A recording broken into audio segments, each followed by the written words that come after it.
Gunung Kawi berada di sebelah barat daya Kabupaten Malang, berbatasan langsung dengan Kabupaten Blitar, Jawa Timur. Gunung Kawi adalah sebuah gunung berapi yang sudah lama tidak aktif. Tidak ada catatan sejarah mengenai letusan gunung berapi ini. Gunung Kawi cukup dikenal karena adanya tempat ziarah yaitu Pesarean Gunung Kawi. Setidaknya ada dua kisah legenda yang terkait dengan asal-usul Gunung Kawi. Yang pertama adalah mengenai Keraton Gunung Kawi. Konon Keraton Gunung Kawi ini dibuat jauh dari keramaian oleh pendirinya yaitu Empu Sindok, yang merupakan seorang raja dari kerajaan Mataram kuno. Walaupun bernama keraton, sesungguhnya bangunan ini tidak memiliki bentuk fisik yang begitu megah, karena memang fungsinya sebagai tempat pertapaan. Berdasarkan tulisan yang tertera pada prasasti batu tulis yang ada di puncak Gunung Kawi, diketahui bahwa keraton ini dibangun pada tahun 861 Masehi. Pertapaan ini dibangun pada masa dinasti Shailendra, tepatnya setelah berdirinya Candi Borobudur. Diceritakan bahwa pada waktu itu, karena terjadi perselisihan maka Empu Sindok harus pindah dari wilayah Jawa Tengah ke arah Jawa Timur. Dan akhirnya membangun pertapaan sendiri yaitu di Gunung Kawi. Untuk membangun pertapaan tersebut, Empu Sindok menandainya dengan menanam 5 pohon beringin dengan sebuah batu gunung, yang berada di tengah 5 pohon tersebut. Lokasi pertapaan tersebut sebagai tempat Empu Sindok melakukan tapak hingga akhirnya tubuhnya moksa atau menghilang. Pada saat itu, lokasi tersebut dibangun dan diberi nama sebagai Sanggar Pemujaan Keraton Gunung Kawi sebagai petilasan Empu Sindok, dan juga pusat spiritual di wilayah tersebut. Hijrahnya Empu Sindok yang merupakan penguasa Mataram kuno ke Gunung Kawi, rupanya menjadikan daerah tersebut memiliki tuah. Tercatat bahwa beberapa raja di Jawa pada era yang lebih baru juga mengunjungi tempat pertapaan tersebut. Mereka mencoba melakukan pertemuan spiritual dan meminta ilham dari Empu Sindok yang bertapa dan moksa di tempat tersebut. Diketahui bahwa pada tahun 1200 Masehi, raja dari kerajaan Kediri yang bernama Prabu Kameswara memilih untuk turun tahta, dan menjadi pertapa dengan memilih lokasi Gunung Kawi sebagai sanggar pertapaannya. Kedudukan Raja Kediri ini kemudian dilanjutkan oleh putranya yaitu Prabu Jayabaya. Bahkan Prabu Kameswara juga melakukan hal yang sama dengan Empu Sindok yaitu moksa di tempat tersebut. Legenda kedua yang terkait dengan Gunung Kawi adalah kisah Mbah Jugo atau Kiai Zakaria.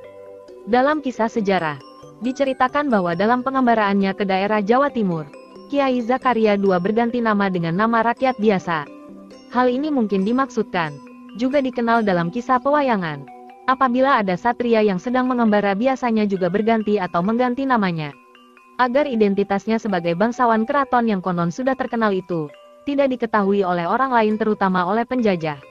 Nama yang beliau pergunakan dan sangat populer hingga sekarang adalah Mbah Sajugo atau singkatnya Mbah Jugo.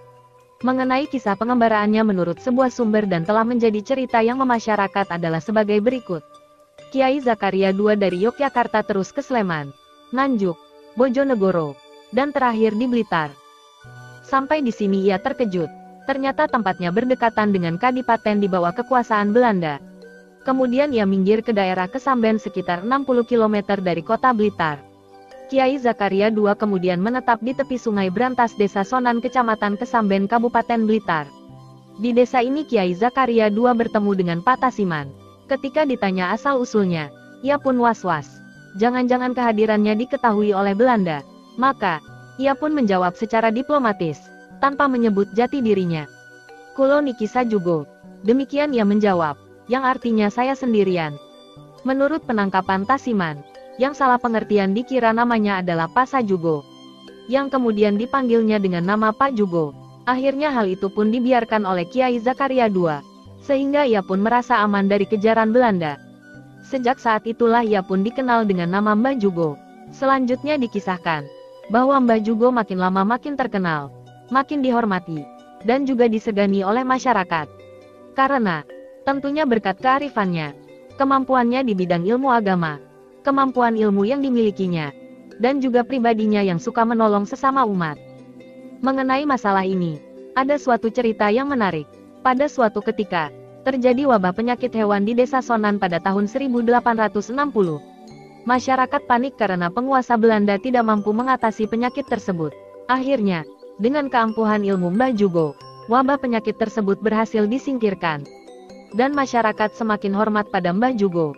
Namanya semakin kondang dan ia melayani berbagai konsultasi dari masyarakat dari soal jodoh, soal bertanam, beternak, bahkan sampai soal dagang yang menguntungkan.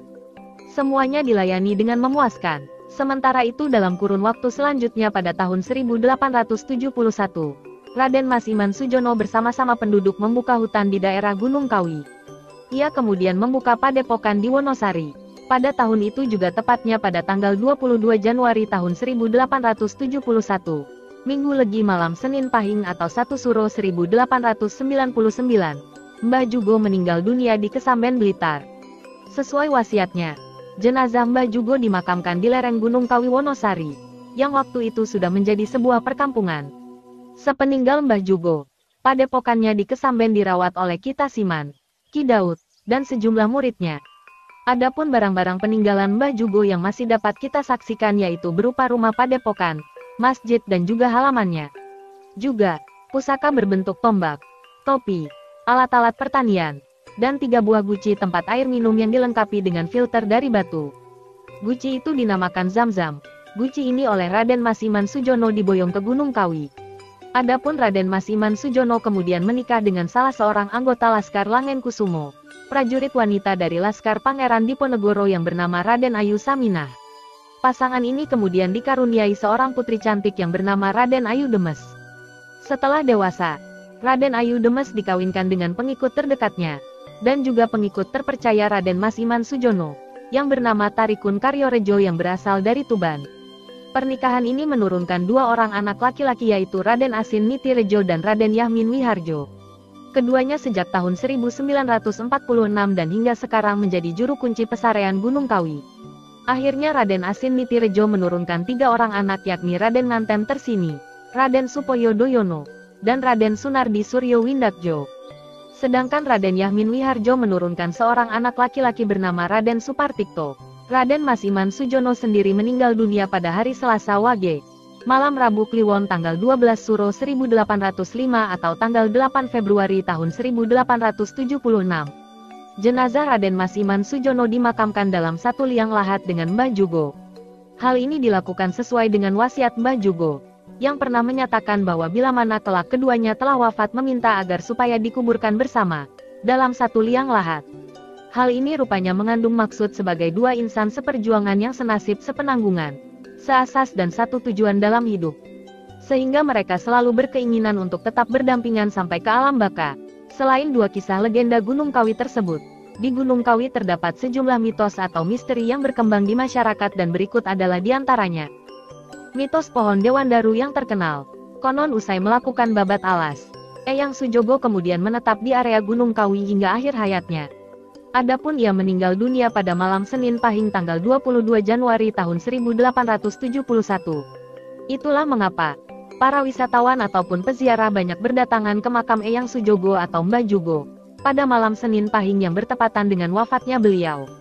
Semasa hidupnya, Eyang Sujogo atau Mbah Jugo konon menanam sebuah pohon yang merupakan perwujudan dari tongkatnya. Pohon tersebut dinamakan pohon Dewandaru atau pohon kesabaran. Pohon Dewandaru tersebut hingga kini dipercaya bahwa ranting buah dan juga daunnya bisa menjadi jimat Jumat yang bisa mendatangkan kekayaan bagi orang yang bisa mendapatkannya. Namun seperti namanya yaitu pohon kesabaran dibutuhkan kesabaran hingga berbulan-bulan lamanya untuk bisa menunggu beberapa bagian dari pohon tersebut jatuh.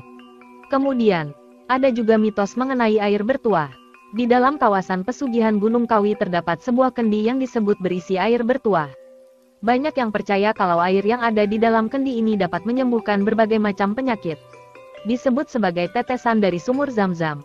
Namun banyak pula masyarakat yang sama sekali tidak mempercayainya. Kemudian, ada juga rumah padepokan Eyang Jugo. Rumah padepokan ini dikabarkan pertama kali didirikan di Blitar, Jawa Timur. Rumah padepokan ini juga dikabarkan berhubungan erat dengan pesugihan Gunung Kawi. Rumah padepokan ini diberikan kepada pengikut terdekat yang juga yang bernama Ki Maridun. Di rumah padepokan yang juga ini terdapat berbagai peninggalan yang juga tentunya dikeramatkan. Di antaranya bantal dan guling yang berbahan batang pohon kelapa serta tombak pusaka semasa perang Diponegoro. Kemudian ada juga mitos mengenai Jumat Legi dan juga 12 Suro. Pada Jumat Legi ada banyak sekali praktik ritual yang dilakukan. Sebab pada hari itu disebut sebagai hari pemakaman Kiai Zakaria II atau disebut Eyang Jugo.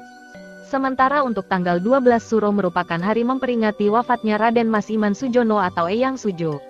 Kemudian ada juga petilasan Prabu Kamiswara.